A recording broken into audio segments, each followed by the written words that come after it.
¿Qué te parece si vamos juntos a la palabra de Dios? Ahí en Hechos 3, del 1 en adelante vamos a leer. Es una palabra que estuve meditando toda la semana, ¿sí? Empecé a leer nuevamente el libro de Hechos, es uno de mis libros favoritos, ¿sí? Creo que de varios es como que vos lees Hechos y decís, wow, lo que pasaba en Hechos, quiero vivirlo, ¿no? Y esta historia me encanta, pero Dios me habló de una manera que me sorprendió, me gustó mucho lo que pude sacar de esto y quiero compartírtelo, ¿sí? Así que leemos en el nombre de Jesús. Un día subían, versículo 1, un día subían Pedro y Juan al templo a las 3 de la tarde, que es la hora de la oración. Junto a la puerta llamado Hermosa, había un hombre lisiado de nacimiento, al que todos los días dejaban allí para que pidiera limosna a los que entraban en el templo. Cuando vio que Pedro y Juan estaban por entrar, les pidió limosna. Era medio argentino, ¿viste? Pedro con Juan, mirándolo fijamente, le dijo, míranos. El hombre fijó en ellos la mirada, esperando recibir algo. No tengo plata ni oro, le declaró Pedro, pero lo que tengo te doy. En el nombre de Jesucristo de Nazaret, levántate y anda. Y tomándolo por la mano derecha lo levantó. Al instante los pies y los tobillos del hombre cobraron fuerza. De un salto se puso en pie y comenzó a caminar. Luego entró con ellos en el templo, con sus propios pies, saltando y alabando a Dios. Cuando todo el pueblo lo vio caminar y alabar a Dios, lo reconocieron como el mismo hombre que acostumbraba a pedir limosna sentado junto a la puerta del templo llamado La Hermosa. Y entonces se llenaron de admiración y de asombro por lo que había ocurrido. Y quiero dividir este mensaje en varias escenas, ¿sí? En la primera escena vemos dos hombres llenos del Espíritu Santo que habían salido de vivir un Pentecostés, que habían visto a Cristo resucitado, ¿sí? Y ellos estaban subiendo a la oración del templo. Y uno podría preguntarse, ¿no? ¿Qué puede pasar cuando personas llenas de Dios deciden simplemente buscar su presencia? Pero en otra escena, por otro lado, vemos a un lisiado que no solamente cargaba con una condición externa, sino que su condición interna pesaba mucho más que cualquier parálisis física. ¿Y sabes por qué te digo esto? Porque todos pasaban por al lado. Los religiosos pasaban, los que iban a adorar al templo pasaban, los que conocían la ley pasaban, pero este hombre seguía igual, cerca del templo, pero lejos de la transformación. Rodeado de un ambiente espiritual, como lo era el templo, pero todavía paralizado. Y quizás lo más triste es que este hombre ya se había acostumbrado a vivir así. Cada día alguien lo dejaba en la misma puerta, cada día padecía lo mismo, cada día volvía a irse igual. Pero en el día que Pedro y Juan estaban subiendo a orar, ese no iba a ser un día más. ¿Sabes por qué? Porque cuando personas llenas del Espíritu Santo se encuentran con una necesidad como esta, Dios puede cambiar una historia para siempre. Y sea cual sea el lado que nos identifiquemos en esta noche, si nos sentimos como los discípulos o como aquel hombre paralizado, quiero invitarte a que abras tu corazón, a que juntos abramos nuestro corazón para que Dios una vez más nos hable. Dios puede usar tu vida llena del Espíritu Santo para levantar a aquellos quienes más lo necesitan, para llevarlas a una transformación, a un cambio de su estado. Pero por otro lado, Dios puede transformar tu vida si así te dispones como lo hizo este hombre.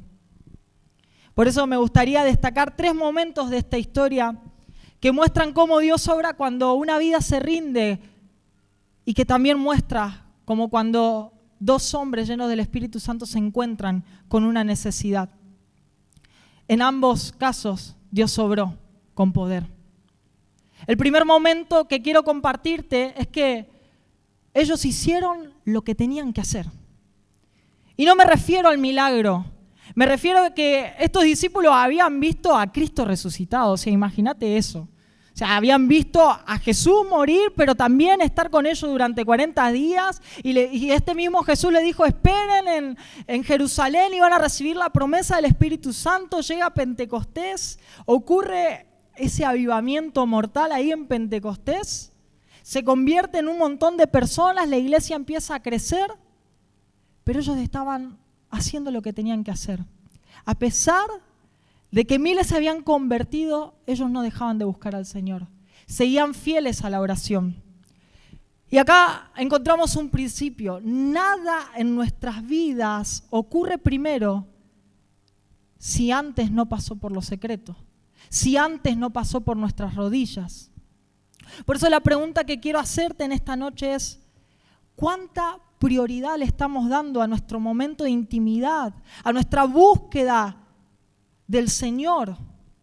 No solamente a la búsqueda interna, pero sino también a la búsqueda como iglesia. ¿Cuánta prioridad le ponemos a los martes de oración?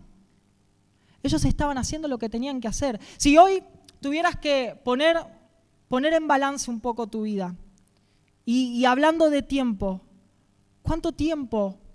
O mejor dicho, ¿cuánta calidad de tiempo? Porque no se trata tanto del número del tiempo, del número del reloj, sino de cuánta calidad hay en tu oración a la hora de buscar al Señor. A veces nos pasa, ¿no?, que se nos va la hora, ¿no?, mirando Reels, mirando Netflix, y cuando nos queremos acordar después de una jornada cansada, y nos pusimos Netflix para relajarnos, llega la noche, y decís, si te acordás, tenía que orar, y encima lo ves como una obligación, ¿no?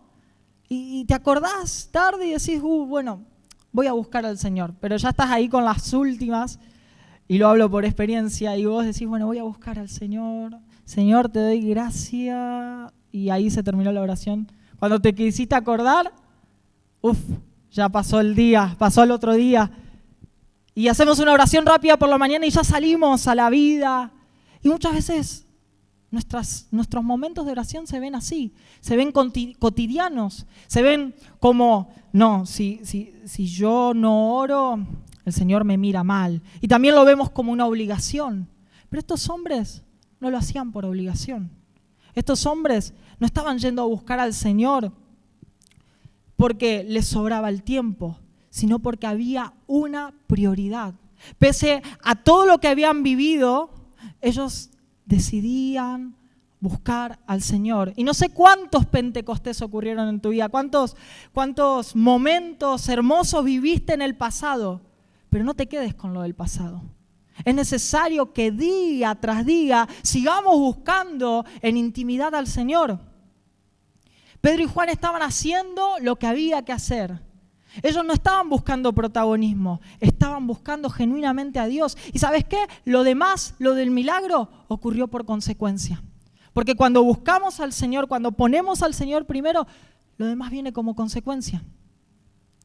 Subían al templo a orar porque entendían que había poder en la oración. Lo habían vivido hace poco tiempo.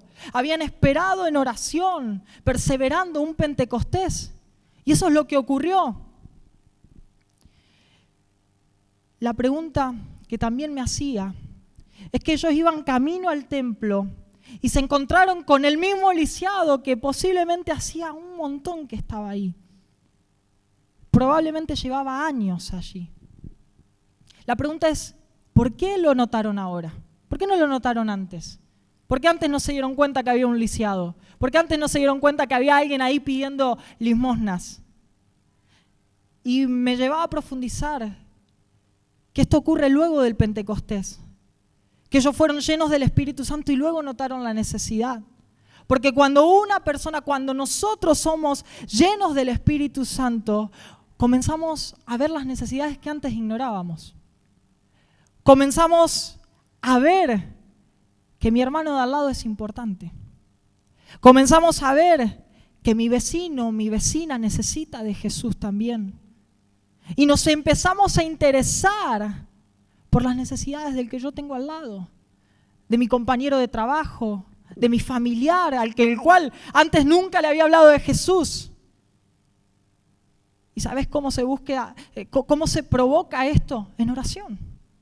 Cuando vos vas en oración y día tras día vas siendo lleno del Espíritu Santo, el Señor te empieza a colocar una carga distinta. El Señor empieza a cambiar tu perspectiva de mirar a las personas, ya no como un número más, sino como alguien que necesita a Jesús tal cual como vos necesitas a Jesús. Me encanta porque ellos cambiaron su perspectiva. Ahora sus ojos habían cambiado para ver la necesidad. Y qué hermoso que en este tiempo nuestros ojos también, a medida que somos llenos del Espíritu Santo, también puedan cambiar para ver la necesidad. Vivimos en una Argentina que necesita tanto de Jesús. Yo soy el primer necesitado, pero amigo, hay gente afuera que en verdad no tiene esperanza. El otro día iba en un tren hacia zona norte y se paró una persona en el medio del vagón y empezó a llorar y a gritar: no tengo para comer, necesito que alguien por favor me dé algo para comer, hace días que no como. Y esto lo podemos ver como una necesidad física, ok, sí, pero también la interna, la necesidad de Jesús que hay en nuestras calles, que hay en nuestras plazas, la necesidad de Jesús que hay en nuestros seres más queridos, más cercanos. Necesitamos cambiar nuestra perspectiva de mirar las cosas. Y solo esto se puede lograr cuando somos llenos del Espíritu Santo. Cuando vamos en intimidad y le decimos: Señor, ayúdame a mirar como vos mirás. Ayúdame a mirar con tus ojos. Ellos fueron seguidores de Cristo durante 3 años, pero ahora Cristo se había ido y ellos seguían siendo seguidores de Cristo. Un seguidor de Cristo está mirando la necesidad. Un seguidor de Cristo no pasa de largo. A veces somos como el buen samaritano, ¿no? Como la parábola del buen samaritano, ¿no? Esos levitas que iban camino al templo y vieron al samaritano tirado ahí. Pasaban de largo. Me incluyo yo, ¿cuántas veces viniendo a este lugar pasé de largo a la necesidad de alguien que tenía al lado en el tren, en el colectivo? Amigo, amiga, el no ya lo tenés. Andá por un sí, andá por un... Necesitas que ore por algo. Mira, soy cristiano, yo sé que cuesta romper el hielo, pero nadie te va a rechazar una oración. ¿Y quién te dice que ese día, por medio de que te animaste a predicarle a alguien, a anunciarle a alguien de Cristo, cambiaste la eternidad de alguien? No nosotros, sino que Dios te usó como un instrumento para cambiar la eternidad de alguien. Me encanta que ellos iban a buscar no el poder, sino que iban a buscar al que tiene el poder. Y a veces nosotros venimos a cultos como este y decimos: Señor, yo quiero tu poder, yo necesito tu poder.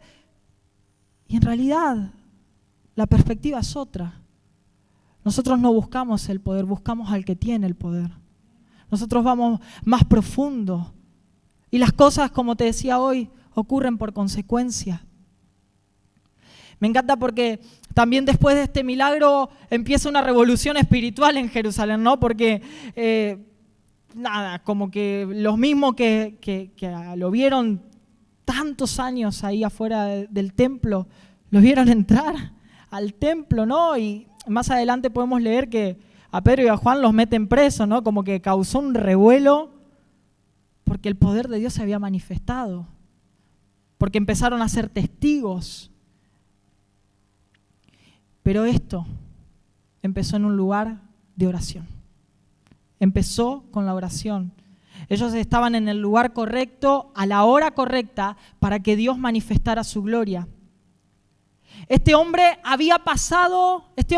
con su incapacidad había pasado toda su vida cerca del templo, pero la religión nunca pudo transformarlo.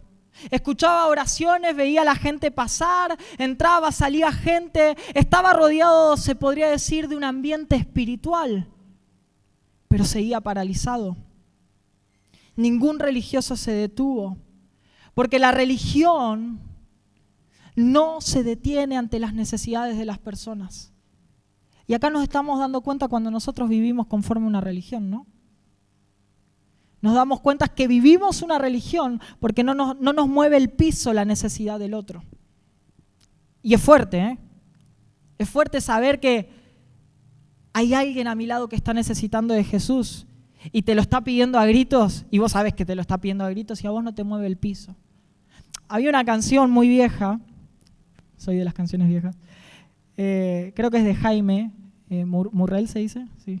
Que decía: ayúdame a mirar con tus ojos, yo quiero sentir con tu corazón, no quiero vivir más siendo insensible, tanta necesidad, oh Jesucristo. Lo digo yo, he cantado tantas veces esa canción, pero en verdad estoy viviendo eso. En verdad estoy viendo que hay tanta necesidad y estoy respondiendo a la necesidad. Que Dios nos ayude.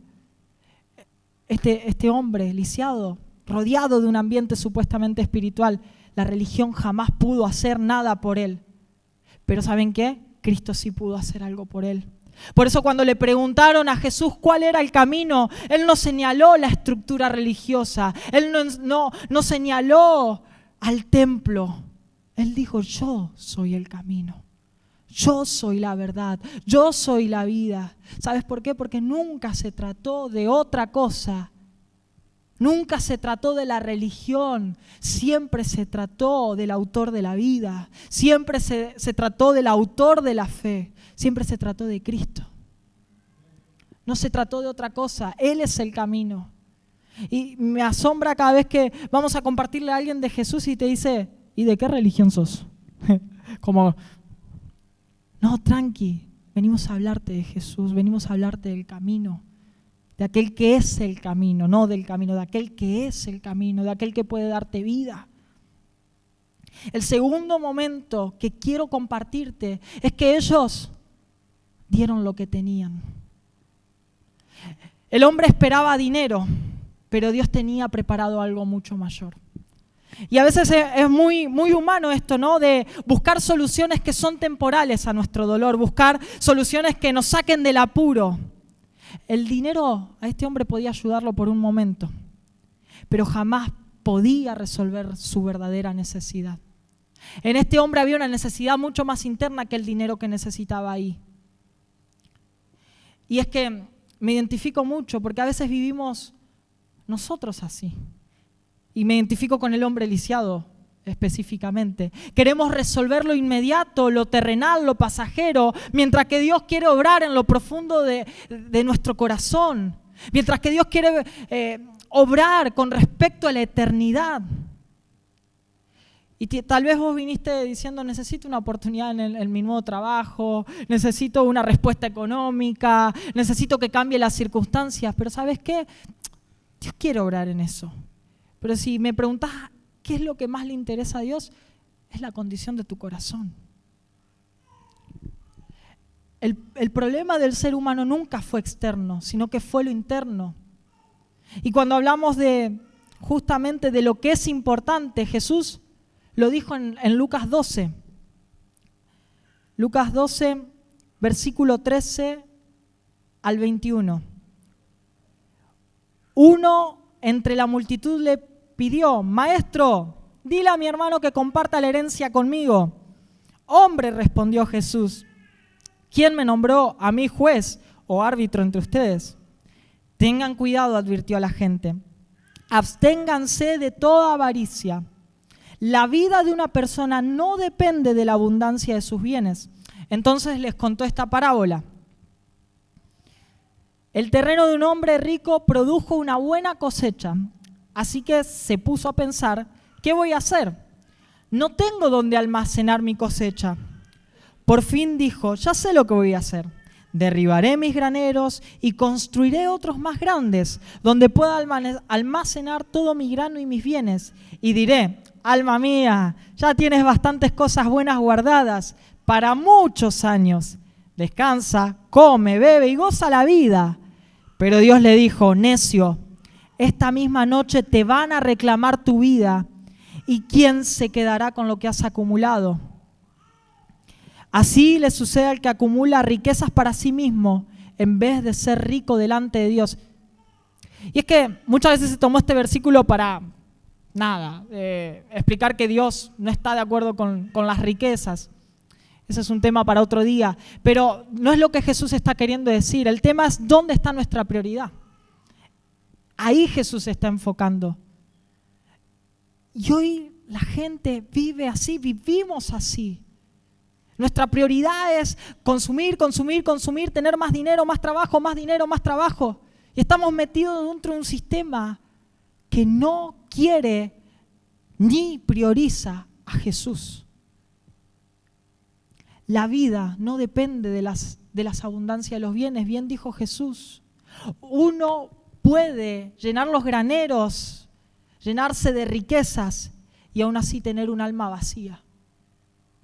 Qué peligro es desperdiciar toda nuestra vida invirtiendo solo en lo pasajero y nunca en lo eterno. ¿Y sabes por qué digo solo? Porque no está mal. No está mal que vos inviertas, que quieras tener un buen pasar, que quieras progresar. El tema es cuando eso ocupa nuestro primer lugar. Volviendo a la historia, la iglesia primitiva no tenía muchas riquezas, pero tenía algo mucho más poderoso, la presencia de Dios. Pedro le dijo, lo que tengo te doy. Y a veces estamos como a fin de mes nosotros también, como que si alguien nos viene a pedir plata también le decimos, lo que tengo te doy en el nombre de Jesús. Y le oramos, ¿no? Y está bien. Pedro estaba reconociendo que el que tenía autoridad para hacer algo en la vida de este hombre era Jesús y solo Jesús. Y para ellos este nombre no era una fórmula mágica, ni un amuleto, ni una frase religiosa. Era la evidencia de que Cristo había resucitado, de que Él estaba reinando y de que Él respalda a su iglesia. Y nosotros lo creemos así. Creemos que en el nombre de Jesús cosas acontecen, porque Él sigue respaldando a su iglesia hasta que Él venga a buscarla. El que murió había resucitado, había vencido a la muerte, pero también seguía obrando con poder. Dios sigue respaldando a la iglesia con poder divino, lo creemos en el nombre de Jesús. Y el tercer momento que quiero compartirte, y si me acompaña el piano y los chicos, el tercer momento que quiero compartirte es el momento del milagro. El milagro externo, como lo adelanté hace unos minutos, solo revelaba algo mucho más profundo que estaba ocurriendo en este hombre. En la ley de Moisés existían algunas restricciones para las personas con defectos físicos dentro del servicio sacerdotal. Pero no solamente en la ley, sino que los judíos discriminaban a aquellos que tenían algún padecimiento físico, algunas personas que portaban una enfermedad, porque los judíos lo iban a referenciar con el pecado, ¿no? ¿Quién pecó, este o sus padres? Era como que si estabas con una condición, algo hiciste. Imagino el estado de este hombre. Nunca pudo trabajar, nunca pudo tener sustento. Vivía de las limosnas que otros le daban, dependía de lo que el otro le podía dar o no. Y además, cargaba con la idea de saber que estaba lejos de Dios, supuestamente. Para muchos judíos, el templo representaba el lugar donde habitaba la presencia de Dios. Pero este hombre estaba afuera. Según su condición parecía que no podía acercarse a Dios. Pero ¿sabes quién me encanta? Jesús. Jesús rompe todo ese marco. Jesús rompe toda esa estructura religiosa. Porque cuando Jesús vino, se acercó justamente a lo que la religión nunca se hubiese acercado. Jesús se acercó a quienes nadie quería tocar. Mientras otros evitaban enfermos, marginados, Jesús los tocaba, los amaba, los incluía. ¿Y sabes qué? Los restauraba públicamente. No le importaba una a Jesús. No le importaba que se le viniera los mismísimos fariseos, que lo amenazaran. A Jesús no le importaba una. Jesús iba y los restauraba. Y cuando uno piensa en las características de un cojo, ¿no? Tiene dificultades para caminar, tiene limitaciones en su movimiento, no puede avanzar correctamente, depende de otra persona, pero no podía parar de dejar de pensar en que esa fue mi condición espiritual, la de un cojo. Quizás ninguno o quizás nadie acá, quizás sí, tengan problemas físicos en sus piernas, pero sí internamente. Y nos encontramos en esta condición paralizados por heridas, paralizados principalmente por el pecado, por el temor, por el rechazo, por la culpa, por las decepciones. El texto agrega algo que es muy fuerte. Dice que él era cojo de nacimiento. O sea, que no era algo reciente, sino que toda su vida había conocido esa realidad. Toda su vida había sido rechazado. Toda su vida había prácticamente estar fuera del templo, fuera de la presencia de Dios, porque la religión no se juntaba, no se codiaba. Pero a Jesús no le importó eso. Y a Pedro y a Juan tampoco le importó eso. Así vivimos muchos, ¿no? Cerca de los santos, cerca de un ambiente espiritual. Escuchamos predicaciones, vemos a otros entrar y salir distintos, pero todavía estamos sentados en el suelo por dentro. Y así también está una humanidad allá afuera, quebrada, sentada a la puerta de algo sagrado sin poder entrar plenamente. Pero Jesús dijo en Juan 10:9, yo soy la puerta, el que entre por esta puerta, que soy yo, será salvo, podrá entrar y salir con libertad y hallará pastos. Yo no sé cómo te sentís. A veces el acusador viene con engaño a acusarnos con culpa por nuestro pasado, por el pecado. Pero Jesús te dice, yo soy la puerta. Yo no te dejo fuera. Yo ya te limpié, yo ya te lavé, yo ya morí por vos. Así que si te sentís afuera, lejos de la presencia de Dios como este hombre, hoy podés acercarte al trono de la gracia porque alguien pagó. Porque alguien ya te dio acceso. No te salgas de su presencia. Tenés acceso a su presencia. Ahora, cuando hablamos de milagro, debemos entender que el milagro más grande, como te decía, ya ocurrió en esa cruz. Cristo tomó nuestro lugar para levantarnos de nuestra condición. Él ya nos levantó de la condición. No vivas como si Cristo no te hubiese levantado. No vivas como si Cristo no te hubiese rescatado. Y si es tu primera vez acá, quiero decirte que Él te rescata. Si es tu primera o segunda vez, Él quiere rescatarte de esa condición, de esa parálisis espiritual. Ellos le dijeron, levántate y anda. Y hoy Jesús, independientemente de la situación que tu corazón esté viviendo, te dice que te levantes. Levántate. Levántate, levántate del pecado, levántate de la culpa, levántate de la condenación. Ya no estés afuera, ya no estés lejos. Jesús enseña una de las parábolas, y no lo tengo anotado, pero se me viene ahora a la mente, de la moneda perdida. La moneda perdida estaba dentro de la casa, pero sin embargo estaba perdida. Si te sentís perdido aún en este lugar, Jesús quiere encontrarte. Déjate encontrar. Déjate encontrar. Esta noche puede ser la noche donde Dios puede obrar. Pero decirle, Dios, acá, mírame, acá estoy. Esta es mi condición, séle sincero porque Él está en este lugar. Y esta escena termina con este hombre caminando y entrando al templo, alabando y adorando a Dios. En otras palabras, el mismo lugar que lo vio durante años postrado, el mismo lugar que lo vio años ser rechazado por la misma gente, es el mismo lugar que lo vio pararse, entrar al templo y glorificar a Dios. ¡Wow! Porque en el lugar de nuestras derrotas, Él viene a levantarnos y a darnos la victoria. En el lugar en el que estamos paralizados, Él viene a levantarnos y a decir: entra a mi presencia. En su presencia hay plenitud de gozo. En su presencia hay delicias. En su presencia hay voz de Dios para tu vida. En su presencia hay vida. Entró al templo, dejó su condición atrás.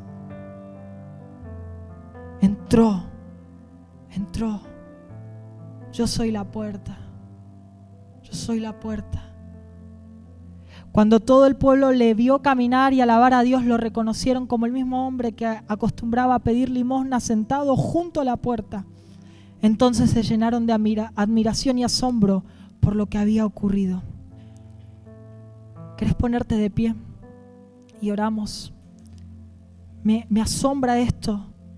Los que lo vieron tirado, lo vieron puesto de pie. Y ¿sabes qué? Eso no fue para la gloria de Pedro, para la gloria de Juan. Fue para que el nombre de Jesús sea glorificado. Cada suceso de nuestra vida debe darle gloria a Dios. Y tu vida va a darle gloria a Dios.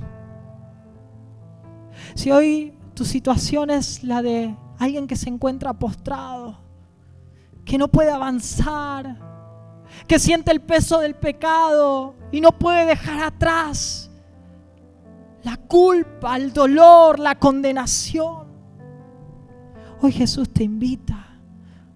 Hoy Jesús te invita. Hay gracia para tu vida. Hay gracia de Dios para tu vida. Oh, yo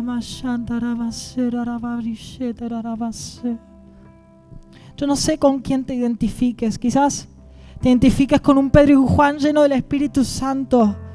Wow, seguía así. Pero quizás te identifiques con este hombre que necesita un milagro. Todos aquellos que necesitan un milagro, levanten sus manos, sea interno o externo. Levanta tus manos en fe. Yo te entrego mi condición. No tengas vergüenza, no tengas miedo. No tengas miedo. Hay varios que el Señor está llamando como un acto de fe. No es que va a pasar algo extraordinario. Es que el Señor está viendo tu fe en esta noche. Señor, te damos tantas gracias. Te damos tantas gracias, Señor.